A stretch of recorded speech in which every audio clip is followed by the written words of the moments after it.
If there was one thing everyone in Green Hill Village knew, it was that Zara was the most beautiful girl they had ever seen.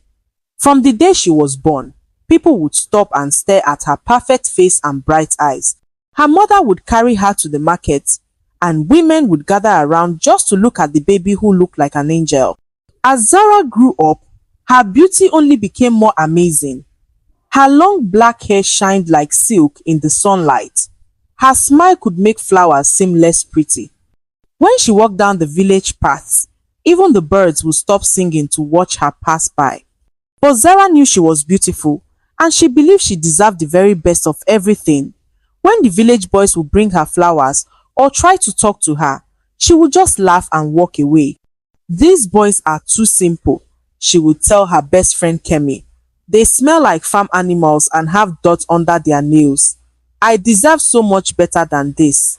The village elders would shake their heads when they saw how proud Zara had become. "Beauty without kindness is like a flower without smell," her grandmother would say. But Zara didn't listen. She spent her days looking at herself in the mirror and dreaming of a different life, far away from the small village where she was born. Every night, Zara would lie on her small bed and dream about the big city. She had heard stories from travelers about Lagos, where tall buildings touched the sky and rich men drove fancy cars that cost more money than her whole village had ever seen. "One day I will leave this place," Zara told herself as she brushed her beautiful hair. "I will find a man who has lots of money and can buy me pretty dresses and jewelry. I will live in a big house with servants and never have to see another farm or smell another goat." Her mother, Mama Aduni, would try to talk sense into her daughter. "Zara, my dear child, happiness doesn't come from money. Look at your father and me. We don't have much, but we love each other and we are happy." But Zara would roll her eyes and turn away. "Mama, you don't understand. I wasn't born to live like this. God made me beautiful for a reason. I'm meant for better things." The young men in the village tried everything to win Zara's heart. Tunde, the farmer's son, would bring her the sweetest oranges from his family's trees. Bayo, whose father owned the only store in the village, would offer her free things whenever she came shopping. Even Kola, who everyone said was the smartest boy in the village and would surely become a teacher, wrote her beautiful poems. But Zara rejected them all. "They're too local," she would say with a wave of her hand, as if being from the village was some kind of disease. As Zara grew older, more young men from nearby villages heard about her beauty and came to ask for her hand in marriage. Each Sunday after church, there would be at least one young man waiting outside her family's small house, dressed in his best clothes and holding gifts. There was Emeka, whose family owned 3 cows and a large farm. He was kind and hardworking, and everyone said he would make a good husband. When he came to ask for Zara's hand, he brought bags of rice and yams for her family. "I promise to take good care of your daughter," he told Zara's father. "She will never lack anything she needs." But when Zara's father told her about Emeka's proposal, she laughed so hard that tears came to her eyes. "A farmer? Me? Marry a farmer? Papa, you must be joking. I would rather die than spend my life watching cows and planting crops." A young man who had just finished school and was about to start working at the government office in the next town. He was tall and handsome, and all the other girls in the village wished he would notice them. "Zara is the most beautiful woman I have ever seen," Saint told her parents. "I know I can make her happy. I will work hard and save money so we can build a nice house." But again, Zara said no. A government worker, how much money can he possibly make? "I need someone who is already rich, not someone who promises to become rich someday." Her parents were getting worried. "Zara, you are already 20 years old," her mother said. "These are good men who want to marry you. What are you waiting for?" "I'm waiting for my prince," Zara replied, staring out the window toward the road that led to the city. One hot morning, when Zara turned 21, she made up her mind. She had saved some money from selling the small crafts she made, and she decided it was time to leave the village forever. I'm going to Lagos, she announced to her shocked parents at breakfast. I can't waste my youth in this place anymore. I need to find my destiny. Her father nearly choked on his tea. Lagos? That big dangerous city. Zara, you don't know anyone there. How will you survive? I'll find a way, Zara said confidently. I'm beautiful and beauty opens doors everywhere. Rich men in Lagos will appreciate me in a way that these village boys never could. Her mother started crying. My daughter, please don't go. Lagos is not like our village. People there can be cruel and selfish.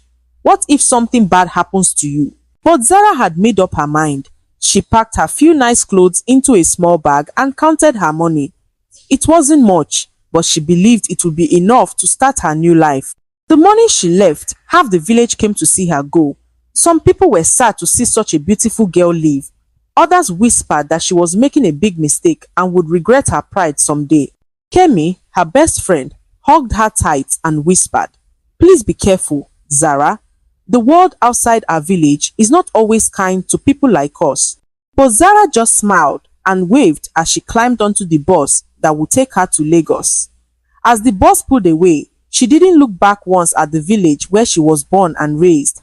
Lagos was everything Zara had dreamed of and more. The buildings were so tall they seemed to touch the clouds. Cars honked and rushed everywhere, and people dressed in clothes more beautiful than anything she had ever seen in the village.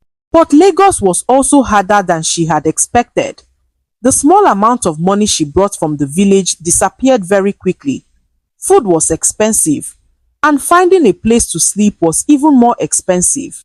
For the first few weeks, Zara stayed in a tiny room with 3 other girls, all trying to make their way in the big city. "You're very pretty," one of her roommates, Fumi, told her. But being pretty isn't enough in Lagos. You need to be smart and careful too. Zara found a job working at a small restaurant, serving food to customers. The work was hard, and her feet hurt from standing all day. The money she earned was barely enough to pay for her share of the tiny room and buy food. But Zara didn't give up hope. Every day after work, she would walk through the rich parts of Lagos, looking at the big houses and fancy cars. She would watch the well-dressed women stepping out of expensive cars, wearing gold jewelry and designer clothes. Soon, she would tell herself, I will be one of them. She started going to places where rich people spend time, expensive restaurants, hotels, and shopping centers. Even though she couldn't afford to buy anything, she would dress in her best clothes and walk around, hoping to catch the attention of a wealthy man. Some men would notice her beauty and try to talk to her, but they were not the kind of rich men she was looking for. They would offer to buy her dinner or drinks, but Zara could tell they didn't have the kind of money she wanted. It was on a rainy Saturday evening when Zara's life changed forever. She was walking past a 5-star hotel when a shiny black car pulled up right beside her. The window rolled down, and she saw the most handsome man she had ever laid eyes on. He was tall with smooth dark skin and a smile that made her heart skip a beat. He wore an expensive watch that sparkled in the light, and his car was the kind she had only seen in movies. "Excuse me, beautiful," he said in a smooth voice. "Are you waiting for someone? Can I give you a ride?" Zara's hands started shaking with excitement, but she tried to act calm. "I'm just walking home from work," she said. "A beautiful woman like you shouldn't be walking in the rain," he said, getting out of the car to open the door for her. "Please, let me take you wherever you need to go." His name was Chief Adebayo, and he was everything Zara had dreamed of. He was 35 years old and owned several businesses in Lagos. He lived in a mansion on Victoria Island and had more money than Zara could imagine. "What's your name, beautiful?" he asked as he drove her home. "Zara," she replied, still not believing this was really happening. "Zara," he repeated as if tasting the name. "That's a beautiful name for a beautiful woman." When they reached her street, Chief Adebayo asked if he could see her again. Zara's heart was beating so fast she thought it might jump out of her chest. "I would like that very much," she said, trying to sound confident even though she felt like a little girl on Christmas morning. The next few months were like a fairy tale for Zara.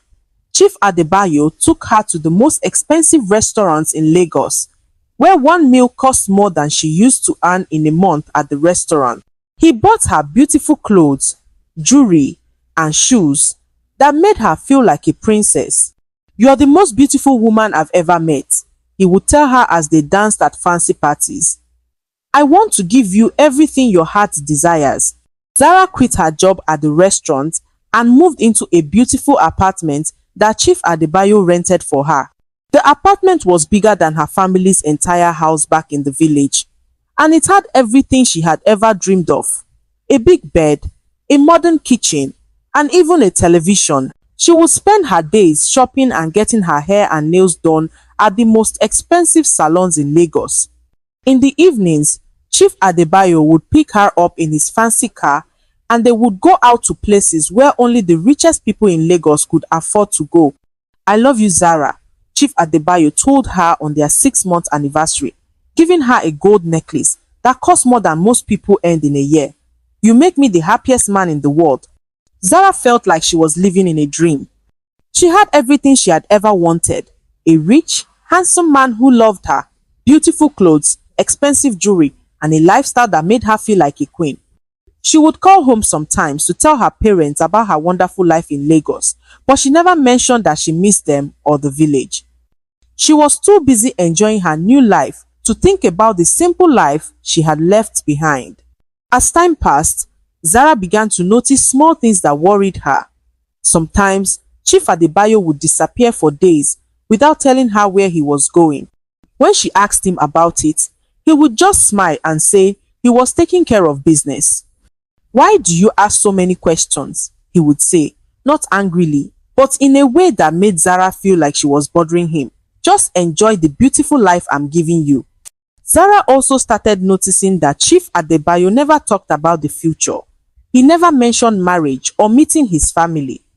When she brought up these topics, he would change the subject or distract her with expensive gifts. One day, while Chief Adebayo was away on one of his mysterious trips, Zara was at the salon when she overheard two women talking. "Did you see Chief Adebayo with that girl again?" one woman said to the other. "She's very pretty, but she's just another village girl who thinks she can catch a rich man." "These girls never learn," the other woman replied. "Chief Adebayo has had so many girlfriends like her. He gives them nice things for a while, then moves on to the next pretty face." Zara's heart started beating fast. She wanted to turn around and tell these women they were wrong, but deep down, she was starting to worry that maybe they were right. That night, when Chief Adebayo came to see her, Zara tried to bring up the topic of their future together. "Adebayo, we've been together for almost 3 years now," she said carefully. "I was wondering, do you ever think about us getting married?" For just a moment, she saw something change in his eyes, but then he smiled and pulled her close. "Why are you in such a hurry?" he said. "We have a good thing going. Let's just enjoy it." 3 years and 2 months after they first met, Chief Adebayo asked Zara to meet him at their favorite restaurant. She dressed up in the beautiful dress he had bought her the week before, thinking he might finally be ready to propose to her. But when she arrived at the restaurant, she could tell something was wrong. Chief Adebayo looked serious, and he didn't smile when he saw her like he usually did. "Zara, we need to talk," he said after they ordered their food. "What is it?" Zara asked, her heart starting to race. Chief Adebayo took a deep breath. "I've been thinking a lot lately, and I think it's time for us to end this relationship." Zara felt like someone had poured cold water over her head. "What? Why? Did I do something wrong?" "No, you didn't do anything wrong," Chief Adebayo said, not looking at her eyes. "You're a beautiful woman, and these 3 years have been fun. But I think we both know this was never going to be permanent." "What do you mean?" Zara asked, her voice shaking. "You said you loved me. You said I made you happy." Chief Adebayo sighed. "Zara, you're a nice girl, but you're not the kind of woman I would marry. I need to marry someone from a good family, someone with education and connections, someone who can help my business and fit into my social circle." The words hit Zara like punches to her stomach. But, but what about everything we shared? What about all the things you said to me? I enjoyed your company, Chief Adebayo said simply. But I never promised you marriage. I gave you a good life for 3 years. That should be enough. Zara started crying right there in the restaurant. People at other tables turned to look at her, but she didn't care. Her whole world was falling apart. Please don't do this, she begged. I love you. I left everything for you. But Chief Adebayo had already made up his mind. He paid for the dinner they hadn't eaten and left Zara sitting alone at the table, crying into her hands. 2 weeks later, Zara had to leave the beautiful apartment because Chief Adebayo stopped paying the rent. She sold most of the jewelry and clothes he had given her to buy a bus ticket back to Green Hill Village. As the bus pulled into her village, Zara's heart was heavy with shame and sadness. She had left 3.5 years ago as a proud, beautiful woman who thought she was too good for village life. Now she was coming back broken, with nothing to show for her time in Lagos except painful memories. Her parents welcomed her home with tears and hugs, but Zara could see the sadness in their eyes. They had aged while she was away, and she knew they had been hurt by how she left and how little she had called them. The worst part was facing the men who had once wanted to marry her. Tunde, the farmer's son, was now married to Kemi, her former best friend, and they had 2 beautiful children. Bayo had married a girl from the next village and owned 3 shops now. Son, the government worker, had been promoted and was building a big house for his wife and baby son. When Zara walked through the village, people would stare at her, but not because of her beauty anymore. They stared because they remembered the proud girl who had rejected every good man who wanted to marry her. Some people felt sorry for her, but others whispered that she got what she deserved. Zara tried to reconnect with some of the men who had once shown interest in her, but they all politely turned away.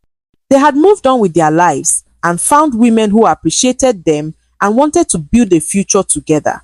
Now, at 25 years old, Zara sat in her childhood room, looking at herself in the same mirror where she used to admire her beauty and dream of a better life. She was still beautiful, but her eyes held a sadness that hadn't been there before. Her grandmother's words came back to her. Beauty without kindness is like a flower without smell. Zara finally understood what she meant, but it was too late. She had learned that true love and happiness couldn't be bought with money or won with beauty alone. She had chosen to chase wealth and status instead of valuing the genuine love that had been offered to her freely.